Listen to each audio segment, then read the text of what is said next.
Parkwheels.com, Pakistan's #1 marketplace for buying and selling of cars, bikes and auto parts. अस्सलाम वालेकुम पाक wheelers, मेरा नाम है अदनान खालिद। दुनिया में तकरीबन 65 से 70% गाड़ियों के अंदर मैनुअल ट्रांसमिशन आता है। आज हम लोग मैनुअल ट्रांसमिशन के मुतालिक बात करेंगे कि मैनुअल ट्रांसमिशन के ज़रिए गाड़ी को कैसे ड्राइव किया जाता है, इसके अंदर कौन कौन से मेन पार्ट्स इस्तेमाल होते हैं और कौन कौन सी ऐसी तदाबीर हैं जिसको इस्तेमाल करने के बाद आप इसको फ्रीक्वेंटली अच्छी तरह से यूज़ कर सकते हैं। ये मैनुअल गियर का लीवर है। कुछ ममालिक के अंदर इसको गियर स्टिक भी कहते हैं। गियर को हम क्लच के ज़रिए इंजन से एंगेज और डिसएंगेज करते हैं। मैनुअल गाड़ी के अंदर 3 तरह के पैडल्स आते हैं। इसको आप इस तरह से भी याद कर सकते हैं, ए, बी और C. A mean accelerator, B mean brake और सी का मतलब है क्लच। पैरों का इस्तेमाल आप इस तरह से करेंगे कि जो आपका लेफ्ट साइड का पैर है इसके साथ आप सिर्फ और सिर्फ क्लच का ही इस्तेमाल करेंगे। इस पैर के ज़रिए आप ब्रेक और एक्सीलेटर का इस्तेमाल नहीं करेंगे। ब्रेक और एक्सीलेटर के लिए आप राइट साइड के फुट का इस्तेमाल ही करेंगे। इस गाड़ी के अंदर कितने गियर हैं, ये गियर नॉब है।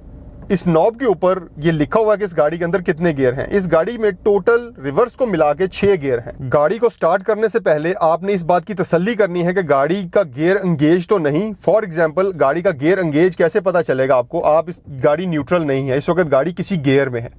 आप क्लच को प्रेस करें और गाड़ी का गियर को दरमियानी पोजीशन पे लेके आएँ। ये गियर 3 पोजीशंस पे काम करेगा। ये पहला, ये सेकंड इसकी न्यूट्रल पोजीशन है और ये इसकी सेकंड गियर पोजीशन है। तो गाड़ी जो है वो न्यूट्रल पे होनी चाहिए स्टार्ट होने से पहले। उसके बाद गाड़ी का स्टीयरिंग अगर लॉक है, फ़र्ज़ करें गाड़ी की चाबी बाहर है और स्टीयरिंग इस तरह से लॉक है, तो इसके लिए आपको चाबी जो है वो स्विच में लगानी है।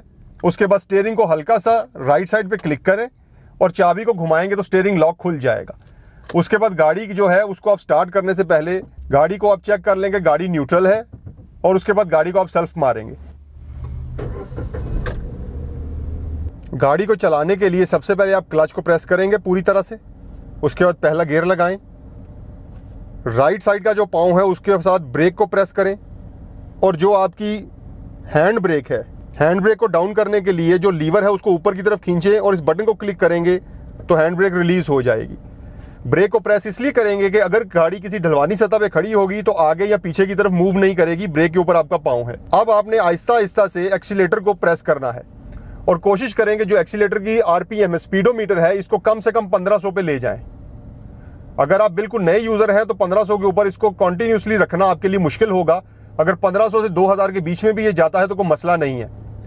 जब गाड़ी कांस्टेंट 1500 और 2000 के बीच में आरपीएम हो तो आहिस्ता आहिस्ता से क्लच को छोड़ना शुरू करें। गाड़ी जो है वो अपने रिदम को पकड़ेगी और मूव होना शुरू हो जाएगी। जैसे ही गाड़ी मूव होना शुरू होगी आप क्लच को पूरी तरह से छोड़ दें। इस तरह से आप गाड़ी को मूव कर सकते हैं और गाड़ी को यहीं पे रोकने के लिए दोबारा क्लच को प्रेस करें और आहिस्ता आहिस्ता ब्रेक को प्रेस करें तो गाड़ी जो है वो अपनी जगह पे वापस रुक जाएगी। गाड़ी के रुकते ही आप इसको दोबारा न्यूट्रल कर लें। गियर को न्यूट्रल करने के बाद आप क्लच को छोड़ सकते हैं। ब्रेक को छोड़ने से पहले आपको हैंड ब्रेक को प्रेस करना है। हैंड ब्रेक लगाने के बाद आप क्लच को और ब्रेक दोनों पैडल्स को रिलीज कर सकते हैं। अब मैं आपको दूसरे गियर के मुतालिक बताता हूँ। सेम उसी तरह से लेफ्ट फुट से क्लच को प्रेस करें, ब्रेक को प्रेस करें राइट फुट से, हैंड ब्रेक को डाउन करें और पहले गियर में गाड़ी को एंगेज कर दें। उसी तरह आरपीएम को 1500 तक लेके जाएं। उसके बाद गाड़ी जो है वो आहिस्ता आहिस्ता से क्लच छोड़ें, गाड़ी मूव करना शुरू कर देगी। अब देखेंगे आहिस्ता से गाड़ी आपको भारी फील होगी और उसकी आवाज़ भी आपको पता चलेगा कि गाड़ी दूसरे गियर जो है वो उसके लिए एंगेज होना चाह रही है। ये देखें गाड़ी अब भारी हो गई है तो उसी तरह से आप क्लच को दबाएं, दूसरा गियर एंगेज करें और क्लच को उसी वक्त छोड़ दें। उसी स्पीड पे गाड़ी जो है वो चलना शुरू कर देगी।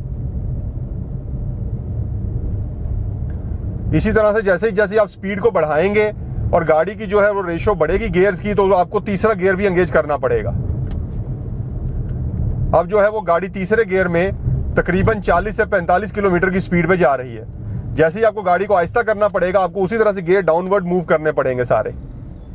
अब मैं आपको मैनुअल ट्रांसमिशन के बारे में बताता हूँ कि मैनुअल ट्रांसमिशन आमतौर पर 2 तरह के होते हैं, स्लाइडिंग मैश और कांस्टेंट मैश। मैनुअल ट्रांसमिशन सादा गियर रेशो के फार्मूले पे काम करता है। इसके अंदर 3 तरह की शाफ्ट्स होती हैं, इनपुट शाफ्ट, आउटपुट शाफ्ट और काउंटर शाफ्ट। इंजन की ताकत ट्रांसमिशन में इनपुट शाफ्ट के जरिए दाखिल होती है और इस ताकत को गियर्स के जरिए काउंटर शाफ्ट तक मुंतकिल किया जाता है। मैनुअल ट्रांसमिशन में आमतौर पर जो पार्ट्स इस्तेमाल होते हैं उनमें इनपुट शाफ्ट होती है, counter shaft, output shaft, idler gear, synchroniser, shift fork और शिफ्ट रॉड वगैरह होते हैं। एक मैनुअल ट्रांसमिशन गाड़ी को चलाते हुए आपको चंद बातों का ख्याल रखना बहुत ज़रूरी है। जब भी आप गाड़ी को किसी सिग्नल वगैरह पर रोकते हैं तो अक्सर लोग क्लच को प्रेस कर लेते हैं, जबकि गाड़ी का गियर एंगेज ही होता है। इसका मसला ये होता है कि क्लच का जो रिलीज बेरिंग होता है वो क्लच पैडल को दबा कर रखता है। प्रेशर प्लेट को डायाफ्राम स्प्रिंग के ज़रिए दबाए रखने से जो वियर टियर का अमल है वो काफ़ी ज़्यादा होता है।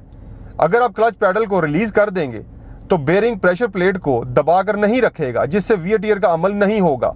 इसलिए जब भी गाड़ी को किसी इसमें सिग्नल वगैरह पे रोकते हैं या वैसे ही गाड़ी को किसी आम जगह पे रोकेंगे तो गाड़ी को न्यूट्रल करके क्लच को रिलीज कर दें। दूसरे नंबर पे गाड़ी को नॉर्मल चलते हुए आपका पाँव क्लच पैडल पर नहीं होना चाहिए। अक्सर औकात जो फीमेल्स हैं उनका जो पाँव होता है वो क्लच के ऊपर ही होता है जब गाड़ी चल रही होती है, क्योंकि इस अमल से होगा ये कि क्लच पूरी तरह से एंगेज नहीं होगा, जिसकी वजह से पावर लॉसेस भी होंगे और इंजन की पूरी ताकत जो है वो व्हील तक नहीं पहुंच सकेगी। क्लच में रगड़ का अमल होगा, इससे रिलीज बेरिंग व्हील जो है वो घिसने का अमल उसमें ज़्यादा हो जाएगा। डायाफ्राम स्प्रिंग जो है वो ख़राब हो जाएगा और जो क्लच है वो प्रॉपर एंगेज और डिसएंगेज नहीं होगा, जिस पे क्लच जो है वो आपको तब्दील करना पड़ जाएगा। मैनुअल ट्रांसमिशन को अक्सर चलाते हुए आपका हाथ गियर लीवर पर नहीं होना चाहिए, क्योंकि जब आप ये अमल करते हैं तो ट्रांसमिशन के अंदर 3 तरह की शाफ्ट जो हैं वो काम कर रही होती हैं। ये गियर लीवर आउटपुट शाफ्ट पर लगा होता है। जब आप इस गियर लीवर पर हाथ रखेंगे तो घूमती हुई शाफ्ट जो है उस पर दबाव पड़ेगा, इससे फोर्क और शाफ्ट के दरमियान रगड़ का अमल होगा। ये अमल बहुत ज़्यादा नहीं होता, लेकिन रगड़ का एक अमल वहाँ पे इम्पैक्ट होता है। इसलिए गियर लीवर आपको हैंड रेस्ट के तौर पर इस्तेमाल नहीं करना। पहाड़ी इलाकों में गाड़ी को होल्ड करने के लिए कभी भी क्लच को इस्तेमाल नहीं करना चाहिए, क्योंकि इस अमल में गाड़ी के इंजन की स्पीड और डिस्क जो है उसकी क्लच जो डिस्क है उसकी स्पीड में फ़र्क होता है। बार बार क्लच और एक्सीलेटर को दबाते हुए एडजस्ट करने से क्लच डिस्क के कोनों को रगड़ लगती है, जिसकी वजह से जो क्लच प्लेट है वो ख़राब हो जाती है और उसकी जो लाइफ स्पैन होते हैं, जो लाइफ होती है वो कम हो जाती है। अगर इंजन आरपीएम ज़्यादा नहीं है तो आपको गाड़ी को ज़्यादा एक्सीलरेट नहीं करना। जैसा कि आप 5वें गियर के अंदर 40 की स्पीड पर गाड़ी चलाते हैं तो आपको ऐसा नहीं करना, क्योंकि इंजन की पावर को लॉस कर रहे हैं, जिससे फजूल में फ्यूल जो है वो ज़्यादा गाड़ी कंज्यूम करेगी, क्योंकि आप इंजन की ज़्यादा पावर से कम आउटपुट ले रहे हैं। इसलिए गियर्स को जरूरत के मुताबिक अप या डाउन शिफ्ट किया जा सकता है। सो व्यूवर्स, आज के इस वीडियो में हमने मैनुअल ट्रांसमिशन को कवर किया कि किस तरह से एक मैनुअल ट्रांसमिशन को ऑपरेट किया जा सकता है। अगर आप भी गाड़ी चलाने में अभी बिगनर हैं तो आपको इस वीडियो से काफ़ी कुछ सीखने को मिला होगा।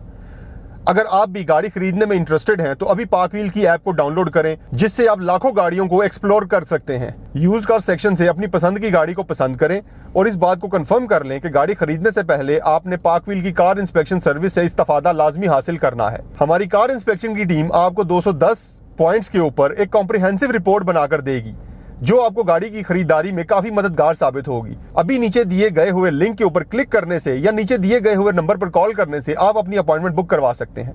अगर आपको ये वीडियो पसंद आई तो ज़रूर लाइक पर क्लिक करें, हमारे YouTube चैनल को सब्सक्राइब करें और नीचे लगे हुए बेल आइकॉन को क्लिक करें, ताकि आपको आने वाली हर वीडियो के बारे में अपडेट मिलती रहे। अपने प्यारों का बहुत ख्याल रखिएगा। अल्लाह हाफिज़।